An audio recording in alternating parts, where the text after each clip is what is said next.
I'm about to share the secret to make the perfect Ojojo. Hi guys, this is Gift 360, a platform built to share DIYs, life hacks, fresh foods, and many more. And I'll be sharing today on how to make the local water yam snacks. So this is the water yam. The water yam you use has to be different from the normal yam. We have different varieties of yam. You make use of water yam. That's a specific variety for your Ojojo.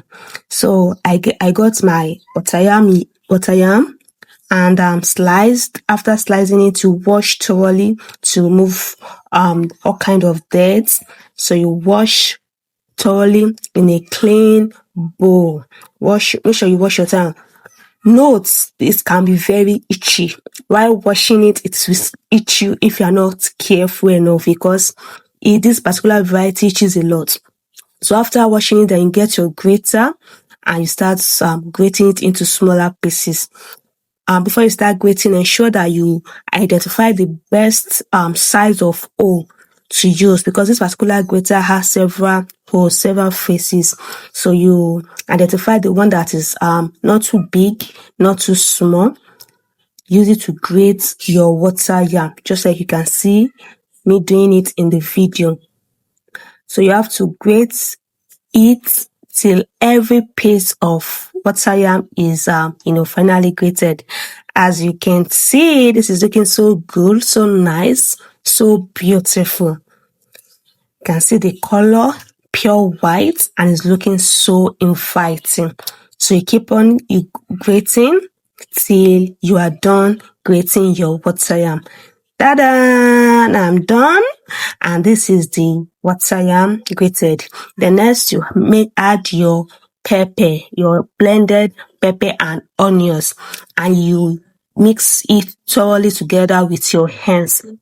As you can see me doing it in the video, you mix it thoroughly with your hands. The pepper and the onion should be able to, mix into the water yam, already grated water yam, very, very well. You don't want it to be lacking anything. Then you add your salt. You don't need seasoning cube. You don't need seasoning powder. You don't need anything. All you need is just salt. So add your salt for taste. Then you mix properly again, just as if you are, kneading your dough for pastry. Then you mix everything properly, so it's all balanced. As you can see me doing it in the video, you keep mixing thoroughly till the salt is well saturated into the mixture, and as well the pepper and onion that was added into the water yam mixture. Once you are done mixing, you cover it for a while, 10 to 15 minutes. You cover it with a lid for 10 to 15 minutes, just for those ingredients to absorb well. And thereafter, you eat your groundnut, your vegetable oil. Whichever oil you choose to go with is okay. Eat your vegetable oil on low heat. Then you open the lid and you start taking small quantity to fry. You can see very small quantity. Don't let it to be too big so that it can be done properly in the inside. Then you start adding it, frying it into your already heated vegetable oil. So you fry on low heat so that the inside gets done properly. Fry on low heat for the inside to get done properly, so it doesn't get burnt, and you don't allow it to be too much in the fry pan. You give enough space so it doesn't get too gloomy and too sticky. As you can see me doing it in the video, is frying on low heat and looking very, very, very nice. Oh, I love this. I so much love this. You can see it in the video. It's looking so fantabulous. So you check if it's the under is done, and you flip to the other side.